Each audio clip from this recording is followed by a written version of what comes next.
ओम शांति 4/4/2026 प्रातः मुरली। ओम शांति।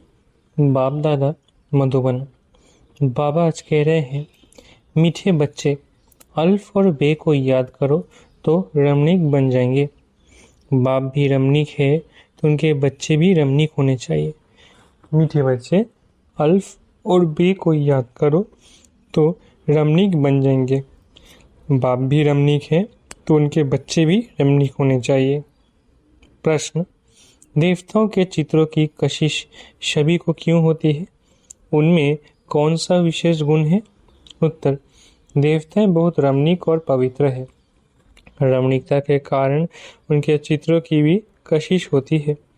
देवताओं में पवित्रता का विशेष गुण है, जिस गुण के कारण ही अपवित्र मनुष्य झुकते रहते हैं।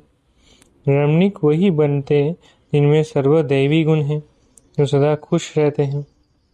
ओम शांति। आत्मा और परमात्मा का मेला इतना वंडरफुल है। ऐसे बेहद के बाप के तुम सब बच्चे हो तो बच्चे भी कितने रमणीक होने चाहिए। देवताएं भी रमणीक है ना, परंतु राजधानी है बहुत बड़ी, सब एक रस रमणीक हो नहीं सकते। फिर भी कोई कोई बच्चे बहुत रमणीक है जरूर। रमणीक कौन होते हैं? जो सदैव खुशी में रहते हैं, उनमें देवी गुण है। ये राधे कृष्ण आदि रमणीक है ना, उन्होंने बहुत बहुत कशिश है। कौन सी कशिश? पवित्रता की, क्योंकि इन्हों की आत्मा भी पवित्र है तो शरीर भी पवित्र है। तो पवित्र आत्माएं अपवित्र को कशिश करती है, उनके चरणों में गिरती है। कितनी उनमें ताकत है। भल सन्यासी है, परंतु वो देवताओं के आगे जरूर झुकते हैं। भल कोई कोई बहुत घमंडी होते हैं, फिर भी देवताओं के आगे अथवा शिव के आगे झुकेंगे जरूर। देवियों के चित्रों के आगे भी झुकते हैं, क्योंकि बाप भी रमणीक है तो बाप के बनाए हुए देवी देवताएं भी रमणीक है। उनमें कशिश है पवित्रता की। वो कशिश उन्हों की अभी तक भी चल रही है। तो जितनी इनमें कशिश है उतनी तुम्हारे में भी कशिश होनी चाहिए। जो समझते हैं हम ये लक्ष्मी नारायण बनेंगे, तुम्हारी इस समय की कशिश फिर अविनाशी हो जाती है, सब की नहीं होती। नंबरवार तो है ना। भविष्य में जो ऊंच पद पाने वाले होंगे उनमें यहाँ ही कशिश होगी, क्योंकि आत्मा पवित्र बन जाती है। तुम्हारे में जास्ती कशिश उनमें है जो खास याद की यात्रा में रहते हैं। यात्रा में पवित्रता जरूर रहती है, पवित्रता में ही कशिश है। पवित्रता की कशिश फिर पढ़ाई में भी कशिश ले आती है। ये तुमको भी पता पड़ा है। तुम उनके अर्थात लक्ष्मी नारायण के ऑक्यूपेशन को जानते हो। उन्होंने भी कितना बाप को याद किया होगा। ये जो उन्होंने इतनी राजाई पाई है वो जरूर राजयोग से ही पाई है। इस समय तुम ये पद पाने के लिए आए हो। बाप बैठ तुमको राजयोग सिखाते हैं। ये तो पक्का निश्चय कर यहाँ आए हो ना। बाप भी वही है, पढ़ाने वाला भी वही है, साध भी वही ले जाने वाला है। तो ये गुण सदैव रहने चाहिए। सदैव हर्षित मुख रहो। सदैव हर्षित तब रहेंगे जब बाप अल्फ की याद में रहेंगे, तब बे की भी याद रहेगी और इससे रमणीक भी बहुत होंगे। तुम बच्चे जानते हो हम यहाँ रमणीक बन फिर भविष्य में ऐसा रमणीक बनेंगे। यहाँ की पढ़ाई ही अमरपुरी में ले जाती है। ये सच्चा बाबा तुमको सच्ची कमाई करा रहे हैं।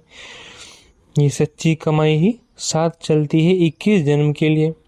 फिर भक्ति मार्ग में जो कमाई करते हो वो तो है ही अल्पकाल सुख के लिए, वो कोई सदैव साथ नहीं देती। तो इस पढ़ाई में बच्चों को बड़ा खबरदार रहना चाहिए। तुम हो साधारण, तुमको पढ़ाने वाला भी बिल्कुल साधारण रूप में है, तो पढ़ने वाले भी साधारण ही रहेंगे, नहीं तो लज जाएगी। हम ऊंचे कपड़े कैसे पहने? हमारे मम्मा बाबा कितने साधारण हैं तो हम भी साधारण हैं। ये क्यों साधारण रहते हैं? क्योंकि वनवास में है ना। अभी तुमको जाना है, यहाँ कोई शादी नहीं करनी है। वो लोग जब शादी करते हैं तो कुमारी वनवा में रहते हैं, मैले कपड़े पहनती है, तेल आदि लगाती है, क्योंकि ससुर घर जाती है। ब्राह्मण द्वारा सगाई होती है। तुमको भी जाना है ससुर घर। रावणपुरी से रामपुरी अथवा विष्णुपुरी में जाना है। तो ये वनवाह का रिवाज इसलिए रखा है कि कोई भी अभिमान देह का व कपड़ों आदि का ना आए। किसको हल्की साड़ी है, दूसरे को देखते हैं कि इनके पास तो ऊंची साड़ी है, तो ख्याल चलता है, सोचते हैं कि ये तो वनवा में है नहीं। लेकिन तुम वनवा में ऐसे साधन रहते हुए कोई को इतना ऊंचा ज्ञान दो, इतना नशा चढ़ा हुआ हो, तो उसे भी तीर लग जाए। बर्तन मांजते रहो व कपड़ा साफ करते रहो। तुम्हारे सामने कोई आए तो तुम झट उनको अल्फ की याद दिलाओ।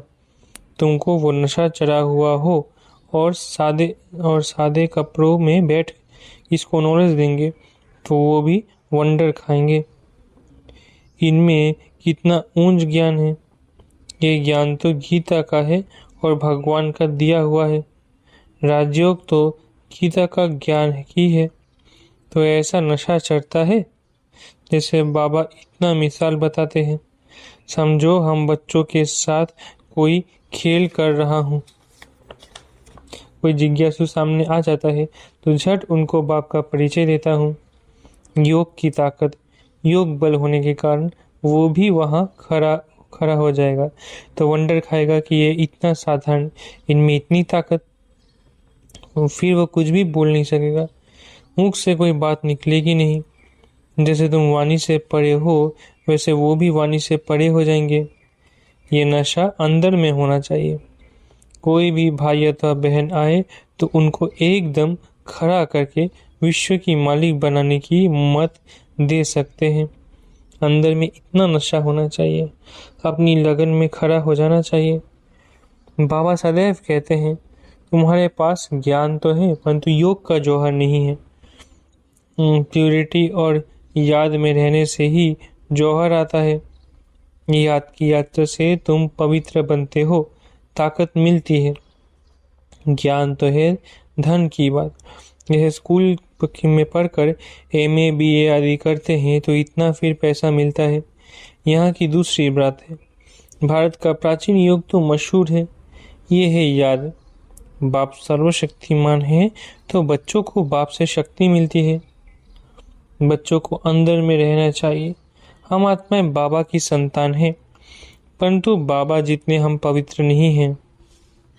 अब बनना है, अभी है एम ऑब्जेक्ट। योग से ही तुम पवित्र बनते हो। जो अनन्य बच्चे हैं वो सारा दिन यही ख्यालात करते रहेंगे। कोई भी आए तो उनको हम रास्ता बताए, तरस आना चाहिए। बेचारे अंधे हैं, अंधे को लाठी पकड़ा कर ले जाते हैं ना, ये सब अंधे हैं। ज्ञान चक्षु है नहीं। अभी तुम्हें ज्ञान का तीसरा नेत्र मिला है तो सब कुछ जान गए हो। सारे सृष्टि के आदि मध्य अंत को हम अभी जानते हैं। ये सब भक्ति मार्ग की बातें हैं। तुमको पहले भी पता था क्या कि hear no evil see no evil ये चित्र क्यों बना है? दुनिया में कोई भी इनका अर्थ नहीं समझते। तुम अभी जानते हो। जैसे बाप नॉलेजफुल है, तुम उनके बच्चे भी अब नॉलेजफुल बन रहे हो। नंबरवार पुरुषार्थ अनुसार कोई तो बहुत नशा चढ़ता है। वाह, बाबा का बच्चा बनकर और बाबा से पूरा वर्षा नहीं लिया तो बच्चा बनकर ही क्या किया? रोज रात को अपना पोता मेल देखना है। बाबा व्यापारी है ना, व्यापारियों को पोता मेल निकालना सहज होता है। गवर्नमेंट सर्वेंट को पोता मेल निकालना नहीं आता है, ना वो सौदागर होते हैं। व्यापारी लोग अच्छा समझेंगे। तुम व्यापारी हो, तुम अपने नफे नुकसान को समझते हो। रोज खाता देखो, मुरादी संभालो। घाटा है व फायदा है। सौदागर हो ना, गायन है ना, बाबा सौदागर रत्नागर है। अविनाशी ज्ञान रत्नों का सौदा देते हैं। ये भी तुम जानते हो। नंबरवार पुरुषार्थ अनुसार सब कोई शुरूर बुद्धि नहीं है। एक कान से सुनते हैं फिर दूसरे से निकाल जाते हैं। झोली में छेद से निकल जाते हैं, झोली भरती नहीं है। बाप कहते हैं धन दिए धन ना कूटे, अविनाशी ज्ञान रत्न है ना। बाप है रूप बसंत, आत्मा तो है, उनमें ज्ञान है। तुम उनके बच्चे भी रूप बसंत हो, आत्मा में नॉलेज भरी जाती है। उनका रूप है, भला आत्मा छोटी है, रूप तो है ना। उनको जाना जाता है, परमात्मा को भी जाना जाता है। सोमनाथ की भक्ति करते हैं तो इतने छोटे स्टार की क्या पूजा करेंगे। पूजा के लिए कितने लिंग बनाते हैं, शिवलिंग छत जितना बड़ा बड़ा भी बनाते हैं। यूं तो है छोटा, परंतु मर्तबा तो ऊंच है ना। बाप ने कल पहले भी कहा था कि इन जप तप आदि से कोई प्राप्ति नहीं होती। ये सब करते नीचे ही गिरते जाते हैं, सीढ़ी नीचे ही उतरते हैं। तुम्हारी तो अब चढ़ती कला है। तुम ब्राह्मण पहले नंबर के जिन्न हो। कहानी है ना, जिन्होंने कहा हमको काम नहीं देंगे तो खा जाएंगे, तो उनको काम दिया, सीढ़ी चढ़ो और उतरो, तो उनको काम मिल गया। बाबा ने भी कहा है कि ये बेहद की सीढ़ी तुम उतरते हो फिर चढ़ते हो। तुम ही फुल सीढ़ी उतरते और चढ़ते हो। जिन्न तुम हो, दूसरे कोई फुल सीढ़ी नहीं चढ़ते। फुल सीढ़ी का ज्ञान पाने से तुम कितना ऊंच पद पाते हो, फिर उतरते हो चढ़ते हो। बाप कहते हैं मैं तुम्हारा बाप हूँ, तुम मुझे पतित पावन कहते हो ना। मैं सर्वशक्तिमान ऑल माइटी हूँ, क्योंकि मेरी आत्मा सदैव 100% पवित्र रहती है। मैं बिंदी रूप अथॉरिटी हूँ, सब शास्त्रों का राज जानता हूँ। ये कितना वंडर है, ये सब वंडरफुल ज्ञान है। ऐसे कभी सुना नहीं होगा कि आत्मा में 84 जन्मों का अविनाशी पाठ है। वो कभी घिसता नहीं है, चलता ही आता है। 84 जन्मों का चक्र फिरता आता है। 84 जन्मों का रिकॉर्ड भरा हुआ है। इतनी छोटी आत्मा में इतना ज्ञान बाबा में भी है तो तुम बच्चों में भी है।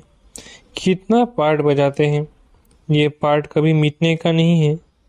आत्मा इन आंखों से देखने में नहीं आती है बिंदी। बाबा भी कहते हैं मैं ऐसा बिंदी हूँ। ये भी तुम बच्चे अब समझते हो। तुम हो बेहद के त्यागी और राजऋषि। कितना नशा चढ़ना चाहिए। राजऋषि बिल्कुल पवित्र रहते हैं। राजऋषि होते हैं सूर्यवंशी चंद्रवंशी, जो यहाँ राजाई प्राप्त करते हैं, जैसे अब तुम कर रहे हो।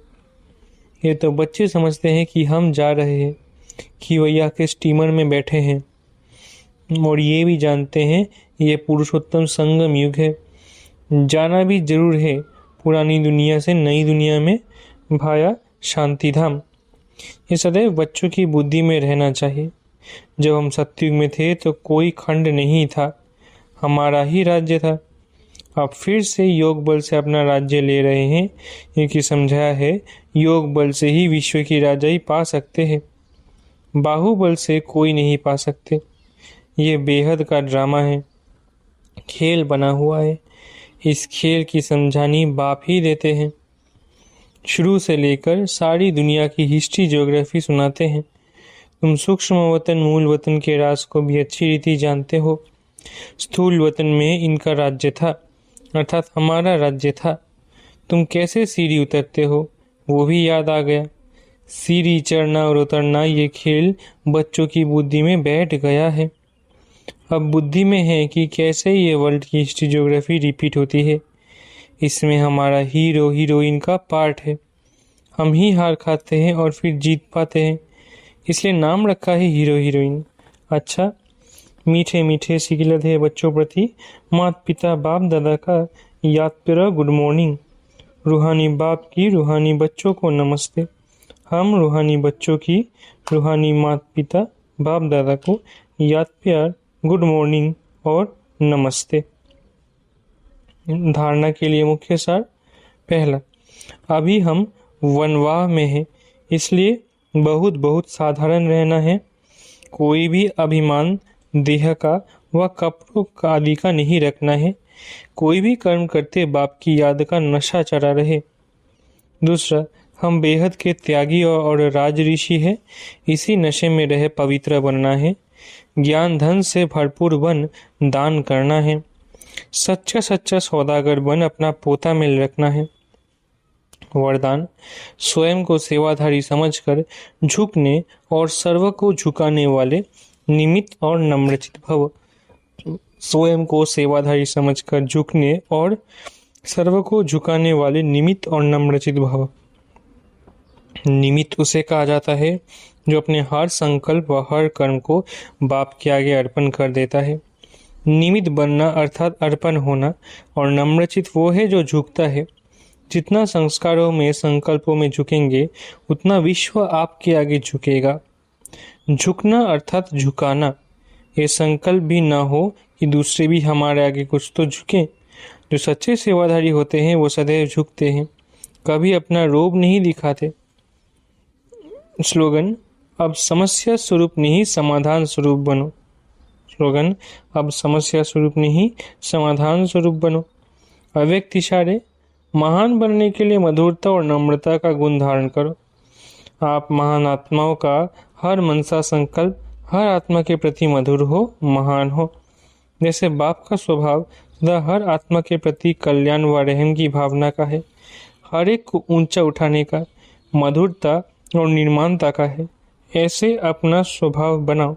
अगर तेज बोलने का, आवेश में आने का स्वभाव है तो ये भी ब्राह्मण जीवन में बहुत बड़ा विघ्न है। अब ऐसे स्वभाव को परिवर्तन करो। अच्छा, ओम शांति।